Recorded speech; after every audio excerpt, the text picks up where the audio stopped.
सत्संगजी प्रेमाने बोला धन्यंकारजी.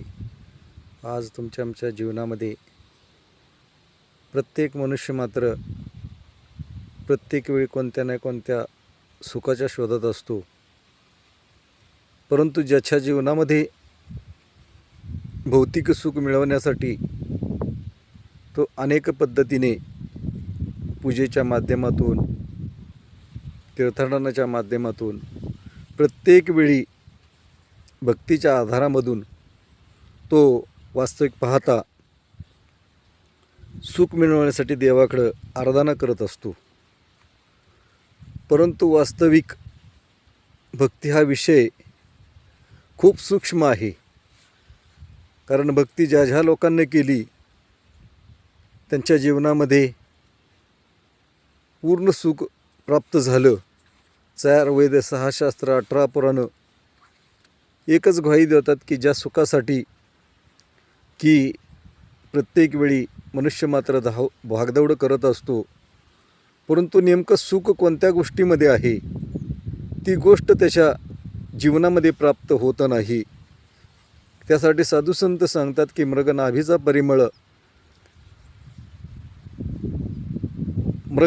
नाभीचा परिमळ धुंडे रानुमळा ऐशी भ्रांती जाईल केव्हा, गुरुकृपा होईल तेव्हा, गुरुकृपा झाल्यावेळी ब्रह्मशिष्टी दिशेसारी. की हरणाच्या बेंबीमध्ये कस्तुरी असते, परंतु त्या वास शोधण्यासाठी ते जंगलामध्ये अनेक भटकंती करताना ज्यावेळेस दमून एका जागेवर पडतं त्यावेळेस त्याला कळतं की आपल्याच बेंबूमध्ये त्या कस्तुरीचा वास आहे. म्हणून साधुसंत दुसऱ्या बाजूनं सांगतात की तुझं आहे तुझं पाशी परी तू जागा चुकलाशी. नव्हे नव्हे जगतवंदे जगद्गुरु संत शिरोमणी तुकाराम महाराज सांगतात की देव एक वस्तू अशी ती ज्ञानास्तव न दिशे. की जोपर्यंत त्याच्या जीवनामध्ये तो ब्रह्मज्ञानी संत जीवनामध्ये येत नाही तोपर्यंत ज्याला देव म्हणतात त्या परमात्म्याची अनुभूती होत नाही असे साधू संत सांगतात. परंतु आजचा मनुष्य मात्र केवळ ह्या भौतिक गोष्टीमध्ये इतका गुंतलेला आहे की सकाळी उठल्यापासून संध्याकाळी झोपेपर्यंत केवळ त्याच्या जीवनामध्ये ह्या मोहक वस्तू, पैसा आणि सगळं ऐश्वर्य प्राप्त करण्यासाठी तो भागदौड करतो आहे. परंतु ज्या गोष्टीसाठी परमात्म्यानं त्याला सहज जरी आम्ही चर्चेच्या माध्यमातून एकत्र जर बसलो तर प्रत्येक वेळी तो प्रश्न असतो की बाबा तुम्ही भक्ती कशासाठी करता, नेमकं कारण काय. तर प्रत्येकजण तेच कारणं सांगतात की माझ्या जीवनामध्ये सुख, समाधान, शांती, जीवनामध्ये अडचणी येऊ नयेत, भौतिक सुख प्राप्त व्हावं, मुलाबाळांना ऐश्वर्य प्राप्त व्हावं, त्यांना आजाराची बाधा होऊ नये. अनेक प्रकारच्या भक्ती करण्यामध्ये पाठीमागच्या प्रत्येकाच्या कल्पना असतात. परंतु साधुसंतांची त्या भक्तीविषयी जी कल्पना आहे ती वेगळी आहे. म्हणून आजच्या मनुष्य मात्राला ते सुख सापडत नाही. म्हणून साधुसंत सांगतात की सुखा लागिशी करीशी तरमळ तरी पंढरीशी जाई एक वेळ. अरे एक वेळ पंढरीशी जाशी तरी अवघाची सुखरूप होशी, जन्मजन्मींचे दुःख विसरशी. मग वास्तविक आता ते एकदाच त्या पंढरपूरला, मग देही पंढरी आत्मा हा पांडुरंग. ह्या गोष्टीचं ज्ञान प्राप्त होण्यासाठी ज्याच्या जीवनामध्ये परमात्मा ज्याला देव म्हणतात अशा संत सज्जनाची जोपर्यंत तुमच्या आमच्या जीवनामध्ये भेट होत नाही तोपर्यंत तो भक्तिमार्गाच्या माध्यमातून 4 वेद, 6 शास्त्र, 18 पुराणं परमात्म्याचं गुण गाता नेती नेती म्हणून थांबले. तो परमात्मा आहे कसा. त्या ब्रह्मनिष्ठ संत महात्मा तुमच्या जीवनामध्ये जोपर्यंत येत नाही तोपर्यंत तुमच्या जीवनामध्ये त्या परमात्म्याची अनुभूतीविषयी जी भूक आहे ती भूक लागू शकत नाही. नवे नवे त्या भुकेविषयी नेमकी जाणीव होऊ शकत नाही. म्हणून तो आमच्या जीवनामध्ये आम्ही सकाळी उठल्यापासून संध्याकाळी झोपेपर्यंत केवळ जितकंही भौतिक सुख एकत्र करण्यासाठी भागदौड करतो आहे. प्रत्येक वेळी तहानभूक विसरून आज त्या भौतिक सुखाच्या पाठीमागं पळतो आहे. परंतु दुसऱ्या बाजूनं जगतवंदे जगद्गुरु तुकाराम महाराज सांगतात की रात्र गेली दिवस गेले, जन्मा येऊन काय केले. की वास्तविकता तो प्रश्न केला की विषयाचे सुख घेता हरघडी चिंता पुन्हा नाही, जन्म रे आता जगतवंदे जगद्गुरु तुकाराम महाराज म्हणतात की रात्रंदिवस तुझी धडपड चालू आहे, परंतु कोणत्या गोष्टीसाठी सुंदर अशा मनुष्य देहामध्ये तुला पाठवलेला आहे.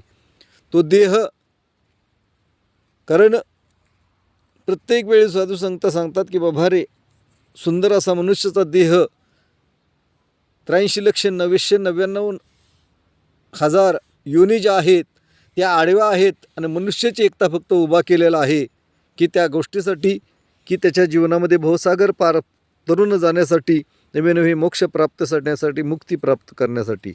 परंतु आज मनुष्य मात्र केवळ त्या गोष्टीकडे कानाडोळा करतोय, भक्ती करायची म्हणून करतोय, सकाळी उठल्यापासून संध्याकाळी झोपेपर्यंत इतकी ताकदीनं कामं करतोय, परंतु भक्ती करत असताना त्याला टाकाऊ वस्तूसारखा एक क्षुल्लक दर्जा देतोय. परंतु आज ज्या गोष्टीसाठी परमात्म्यानं मनुष्याच्या देहामध्ये त्याला पाठवले, त्याचं मुख्य लक्षण आहे की बाबा रे, परमात्म्याची प्राप्ती करणं, ईश्वराला दिलेल्या वचनाची जाणीव करून घेणं आणि स्वतःच्या स्वहिताला जाणून. म्हणून दुसऱ्या बाजूनं सांगतात की अनेका घाट कोण जाने का घाट कोण, कौन कौन में कौन समय, इतना ही पता नाही तो काय को नर्दन पाया. म्हणतात की कशासाठी मनुष्य देहामध्ये तुला पाठवले. जर त्या गोष्टीचं ज्ञान नसेल तर हे साधू संत मंडळी त्या गोष्टीची जाणीव करून देतात की बाबा रे, तुला मनुष्याचा सुंदर जन्म कशासाठी प्राप्त करून दिलेला आहे. केवळ साधू संत सांगतात दुसऱ्या बाजूने सद्गुरू वाचून सापडण्या सोयाने धरावे ते पाय, आधी सद्गुरूचं पाय धरा म्हणून सांगतात. मग सद्गुरू जीवनामध्ये येण्यासाठी मग वास्तविक पाहता कितीतरी प्रकारचे जीवनामध्ये सद्गुरू आहेत, परंतु कोणी तंत्रगुरू, कोणी मंत्रगुरू, कोणी विद्यागुरू, कोणी अविद्यागुरू, असे अनेक गुरुपरी मोक्षदाता सद्गुरू वेगळाची. तो मोक्षाचं द्वार खुलं करून देणारा सद्गुरू प्रत्येक वेळी एका युगामध्ये एकच सद्गुरू अवतरित होतो आणि ज्यांनाही जेही भाविक त्या सद्गुरूला शरण जातात, शरण जाण्याच्या बदल्यामध्ये निर्गुण निराकार ईश्वराची प्राप्ती करून देतात. तो केवळ ईश्वराचा अवतार असतो. बाकी सर्व नाममंत्रामध्ये अनेक विधीमध्ये अडकवतात. म्हणून समर्थ एका ठिकाणी सांगतात की नाना देवांच्या नाना प्रतिमा, लोक धरिती धरून प्रेमापशी, ज्याच्या प्रतिमा तो प्रत्यक्ष परमात्मा आधी जाणला पाहिजे म्हणतात. आज युगदृष्टा निरंकारी बाबाजी देखील सांगायचे की जाणारे जाणा, जाणूनी करा कल्याण, असे सांगती वेदपुराण. की बाबा वेदपुराण काय सांगतात की परमात्म्याला जाणून घ्या. ज्या गोष्टीसाठी या मनुष्य देहामध्ये तुला पाठवलं त्याचं पहिलं आद्य कर्तव्य की बाबा रे, तुझ्या स्वस्वरूपाला जाण आणि तुझ्या स्वहित करून घे. कारण हे निरंकारी संत महात्मे त्या गोष्टीची जाणीव करून घेतात. बाबा रे, तुम्ही व्रत करा, उपवास करा, तीर्थाटन करा, पोथी पुराण वाचा, सर्व काही वाचा, परंतु नामा म्हणे श्रेष्ठ ग्रंथ ज्ञानदेवी आणि एक तरी ओवी अनुभवी. केवळ ज्ञानेश्वरी या ग्रंथामध्ये पवित्र ज्ञानेश्वर माऊलीनं त्याच गोष्टीचं वर्णन केलं आहे. विठ्ठल हा शब्द कुठंही त्याच्यामध्ये तुम्हाला पाहायला मिळणार नाही की परमात्मा केवळ ओम नमोजी अद्या वेद प्रतिपद्या जय जय सविद्या आत्मरूपा देवा तूच सकल मते ते सर्व प्रकाशू, की सर्व ठिकाणी प्रकाशमय करणारा निर्गुण निराकार ईश्वराचं वर्णन ज्ञानेश्वरी माऊलीने ज्ञानेश्वरीमध्ये वर्णन केलेलं आहे. परंतु वास्तविक पाहता माझ्या जीवनामध्ये अध्ययन करण्यामध्ये, पाठांतर करण्यामध्ये, अनेक अहंकारामध्ये, अनेक ज्ञानाच्या अज्ञानामध्ये प्रत्येकजण त्या भक्तीमध्ये अडकलेला आहे कोणत्या ना कोणत्या संप्रदायामधून. मग दत्तगुरूंना वास्तविक पाहता 24 गुरु केले आणि त्यांच्या जीवनामध्ये समर्थ सद्गुरू आल्यानंतर त्यांची ती वनवन भटकंती थांबली. आणि मला जर एखाद्याला म्हणलं की बाबा रे, तर प्रत्येकानं सांगता आम्ही सद्गुरू केलेला आहे, आम्ही गुरुच्या चरणावरती आहोत. परंतु ज्या सद्गुरूच्या चरणावर तुम्ही आहे त्या सद्गुरूनं त्या निर्गुण निराकार ईश्वराची प्राप्ती करून दिली का?